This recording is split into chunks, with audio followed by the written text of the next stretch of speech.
Hola, buen día. Este es un trabajo presentado por alumnos de la Universidad Autónoma de Baja California, Campus Tijuana, Unidad Valle de las Palmas, Facultad de Ciencias de la Salud, de la materia Biofísica Funcional Taller Blackbird, impartida por la docente María Guadalupe Romero García, al grupo 421, subgrupo 2, semestre 2019-2, con fecha de viernes 22 de noviembre del 2019. El tema a presentar va a ser la meta 4.1, la mecánica muscular. El equipo está integrado por Amesco Ortiz, Wendy Valeria, Hernández Lugo, Juan Manuel, Sandoval Vargas, Jesús Uriel y su servidora, Carete Morín Yaren Selene. Empezamos. Ok, vamos a comenzar hablando primeramente acerca de algunas de las generalidades de los músculos y los tipos de músculos que existen. Entonces, en primer lugar, tenemos que el sistema muscular es el sistema de mayor tamaño en nuestro organismo, el cual se va a encontrar conformado, como aquí lo dice, por más de 600 músculos, que en conjunto su función principal va a ser la de producir movimientos en las diferentes partes de nuestro cuerpo. Estos van a crear un equilibrio al estabilizar el cuerpo. Por medio de los huesos a los cuales se van a encontrar adheridos, o mejor conocida como la posición corporal o postura corporal. También van a regular lo que es el volumen de los órganos internos y van a movilizar sustancias dentro del cuerpo humano. ¿Qué quiero decir con esto? Un claro ejemplo de este es los movimientos peristálticos que se realizan en el intestino tanto delgado como grueso para así generar lo que es el movimiento y el paso del quimo a través de estos. También van a contribuir a lo que es la termogénesis. Esta es la producción de calor de nuestro organismo, el cual va a ser aprovechado por este y van a brindarle a la célula un estado de homeostasis térmica, la cual en los organismos como los mamíferos bueno, los humanos, vamos a tener una temperatura de alrededor de 37 grados Celsius. Ok, el sistema muscular consta de tres tipos de músculos diferentes con base a sus factores como lo son las características morfológicas de estos, las vías de emisión de señales, la manera de alterar la fuerza de contracción, los patrones de contracción y la función del sistema nervioso en la función muscular. Estos tres tipos de músculos diferentes son el músculo esquelético, el músculo cardíaco y el músculo liso, donde el músculo esquelético se encuentra fijo mayormente a los huesos y representa alrededor de un 40% de la masa corporal de una persona sana típica. El músculo cardíaco es el principal componente del corazón y este va a contraerse de una manera cíclica durante toda la vida del individuo. Y por último tenemos lo que es el músculo liso. El músculo liso va a ser el principal componente de los órganos tanto gastrointestinales, la vejiga, el útero, las vías respiratorias, los vasos sanguíneos y de manera general podemos decir que este constituye lo que son las paredes de, de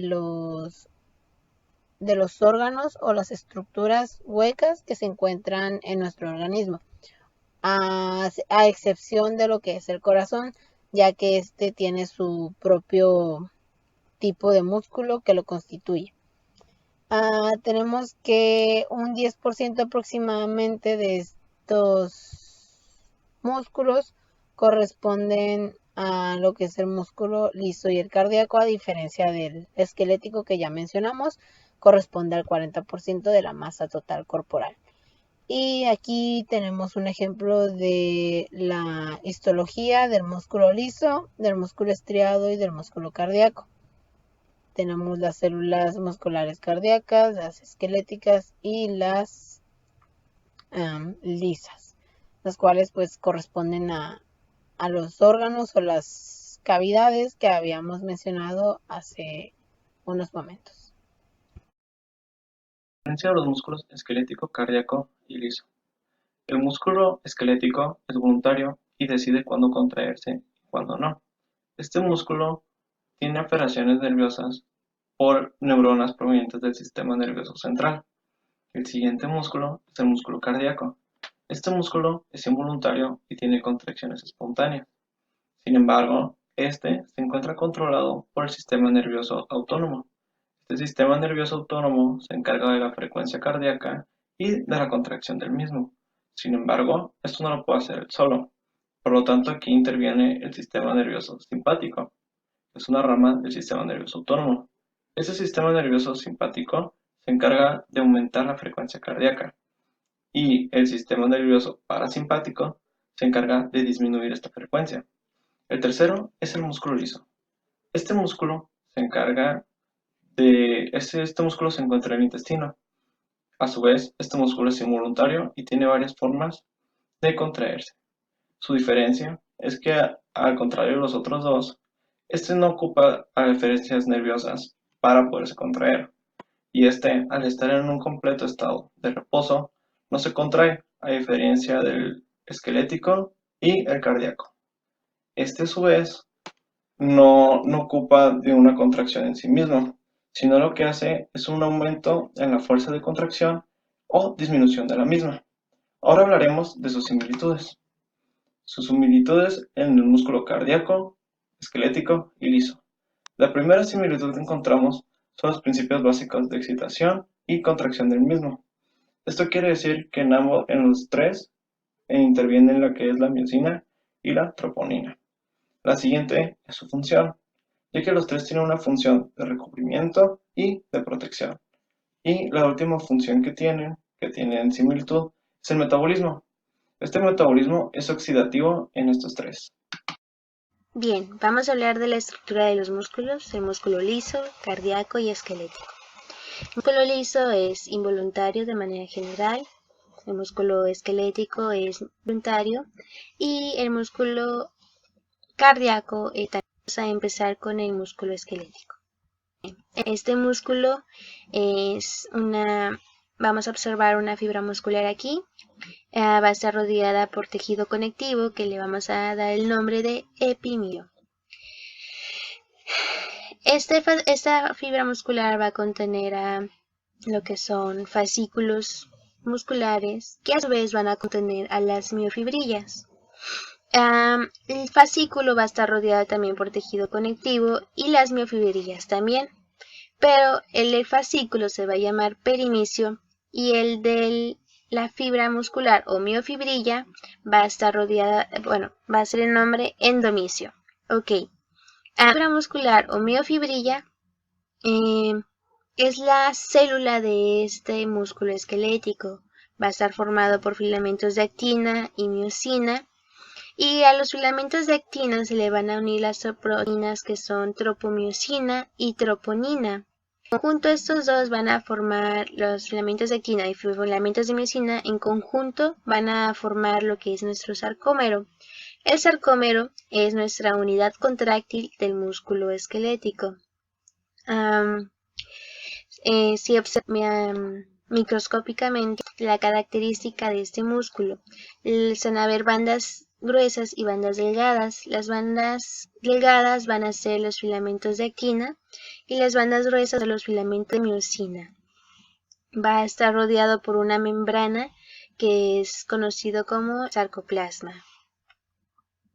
Ok, bien. Ahora continuamos con el músculo liso.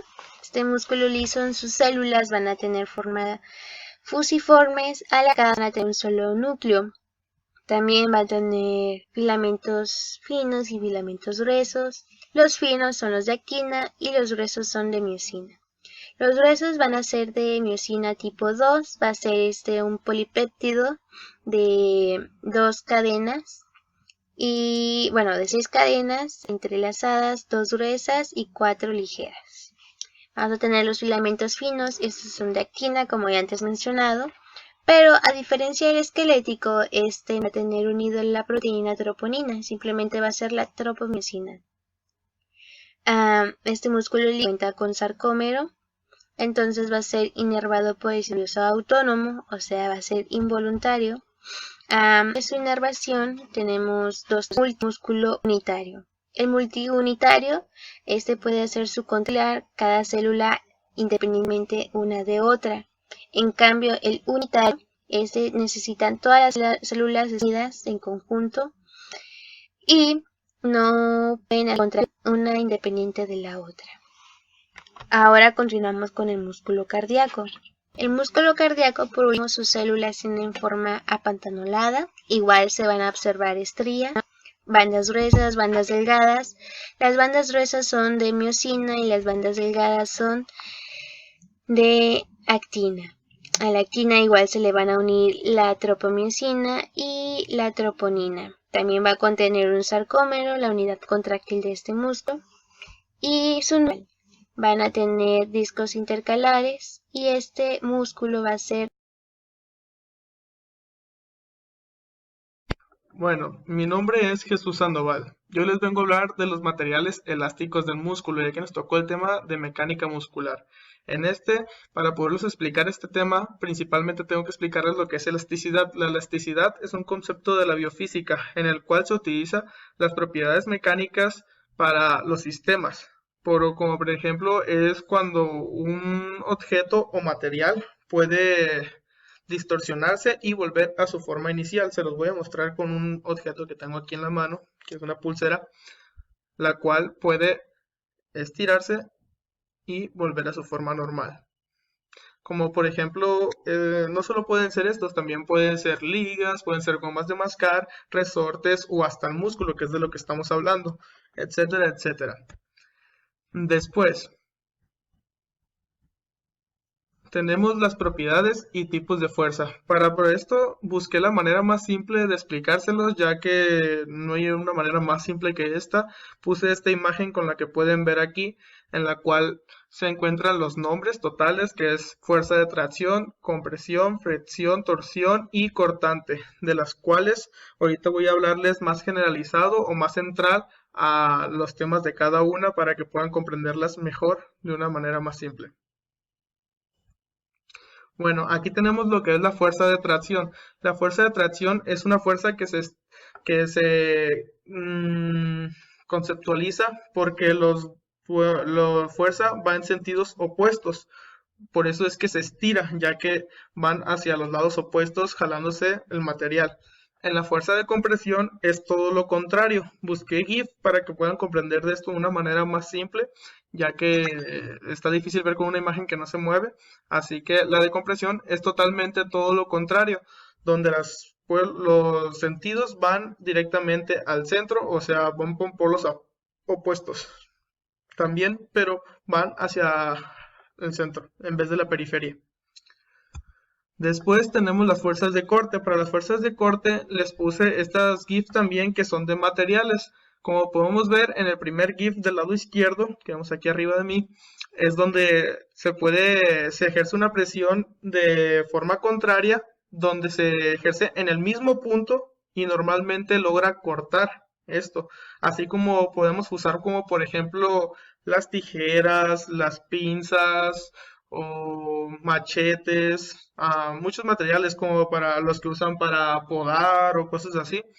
Son las fuerzas que usan para poder cortar objetos igualmente en la escuela.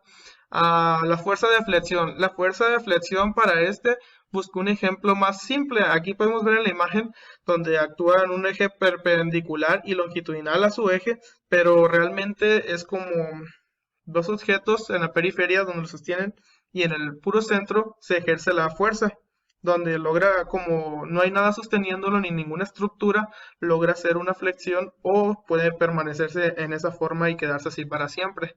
Por ejemplo, algunos casos más común podría ser el bíceps braquial del brazo, donde hace una flexión sobre el codo y luego la vuelve a dejar en su estado original.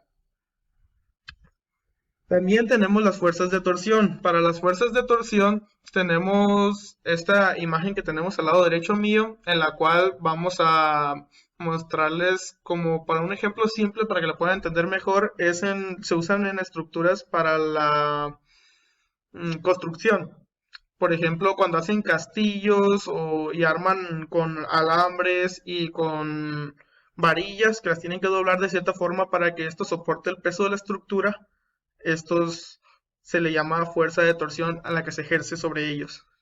Por último, les vengo a hablar sobre la deformación elástica. La deformación elástica es, resumidas palabras, lo anterior que les acabo de decir al principio, que es donde ocurre una fuerza, donde está la forma inicial de un material, y se ocurre una fuerza donde la cual se mueve la estructura o se desliza hacia otra parte por la forma de flexión, de torsión o de cualquiera de las otras.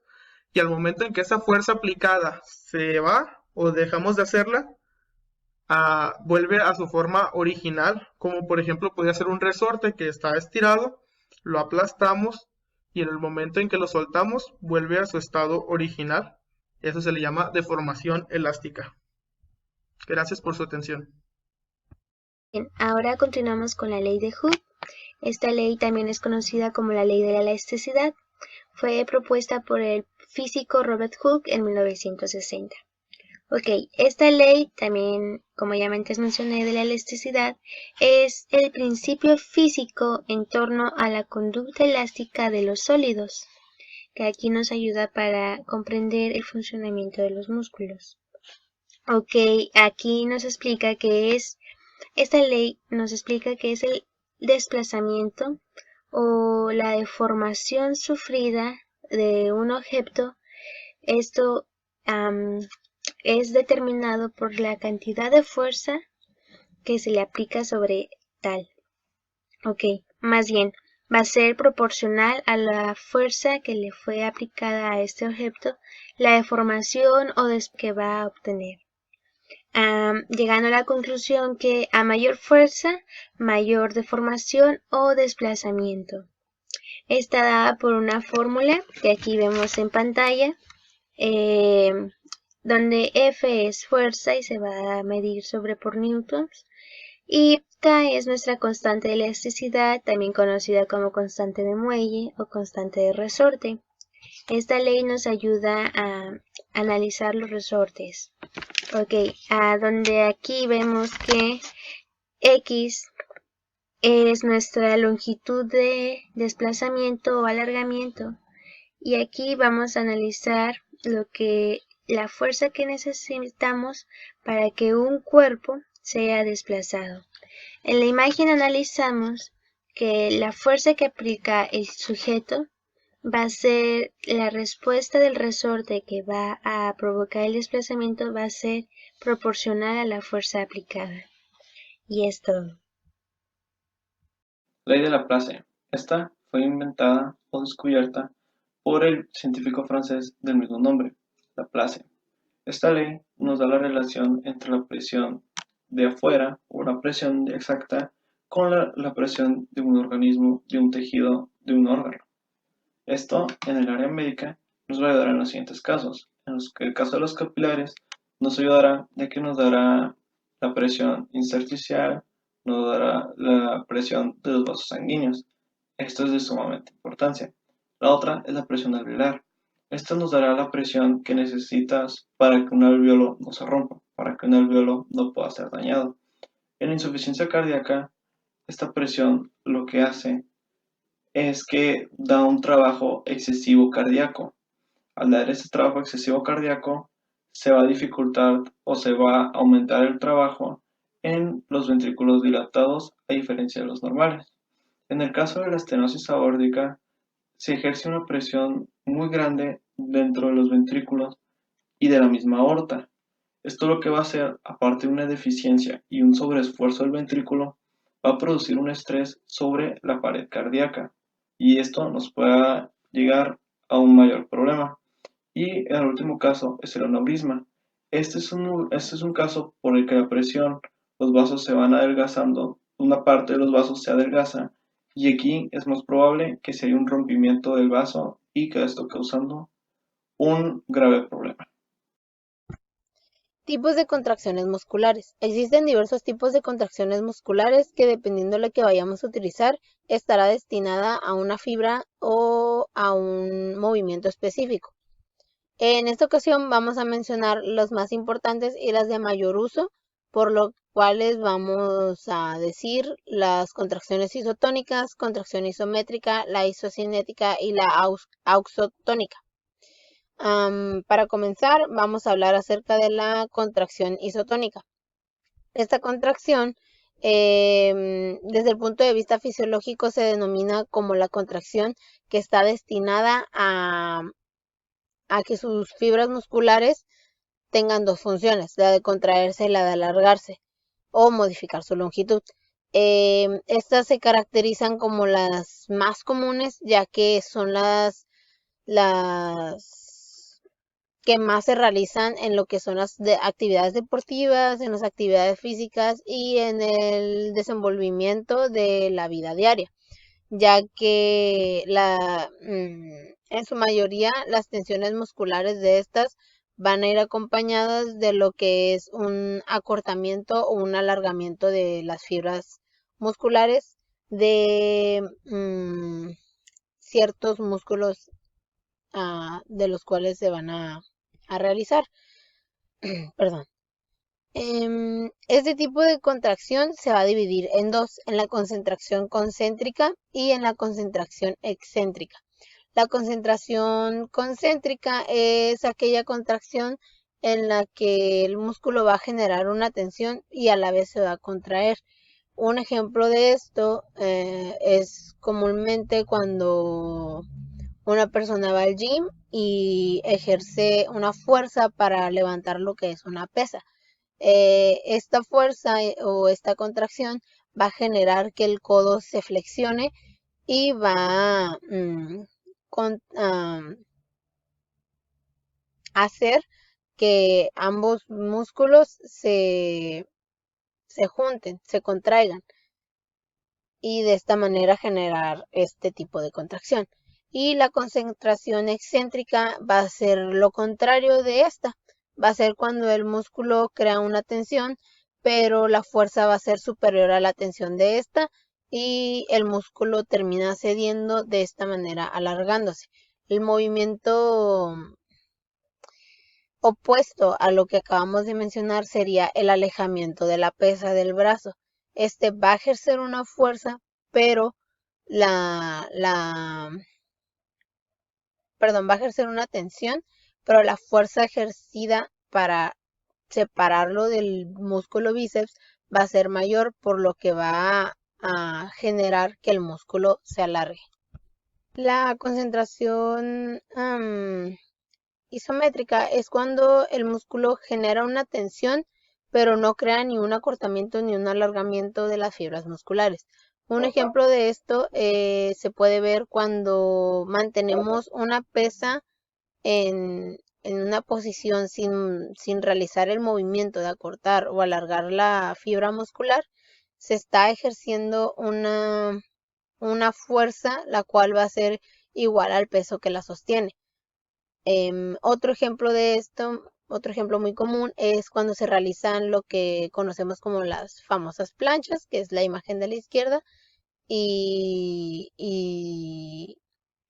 en estas pues tampoco se realiza ningún tipo de movimiento. Sin embargo, dentro de lo que es el músculo, los tendones se van a encontrar alargados, pero su vientre muscular va a estar acortado, generando así que el músculo se encuentre a la misma longitud, pero obteniendo lo que es una tensión mayor. También tenemos lo que es la contracción isocinética. Esta es una contracción muscular máxima a una velocidad constante en toda la gama del movimiento. ¿Qué quiero decir con esto? No se requiere que se aumente la velocidad ni la fuerza de este, sino que se mantenga lo más constante posible. Un ejemplo de esto es en la realización de la natación o en los movimientos que se realizan para también lo que es el canotaje. Y por último vamos a tener lo que es la contracción auxotónica. Dentro de esta contracción se van a combinar dos contracciones, lo que es la concentración isotónica y la concentración isométrica. En el comienzo de esta contracción muscular se va a ver más reflejado lo que es la contracción isotónica, pero conforme se vaya finalizando esta contracción, se va a hacer más presente la concentración isométrica. Este tipo de concentración se va a generar cuando la fuerza del músculo va a tratar de vencer lo que es la resistencia. Por ejemplo, en esta imagen podemos observar lo que es cuando realizamos ejercicios con una banda elástica, ya sea ejercicios para fortalecer, para rehabilitación o ese tipo de maniobras que se utilizan para realizar ejercicios con elásticos. Y pues de esta manera concluimos lo que es nuestra presentación.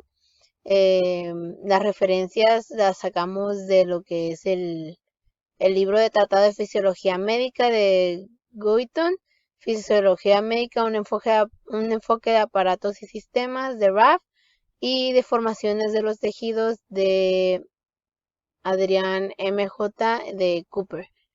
Esperemos que les haya sido de su agrado esta presentación y agradecemos mucho su atención.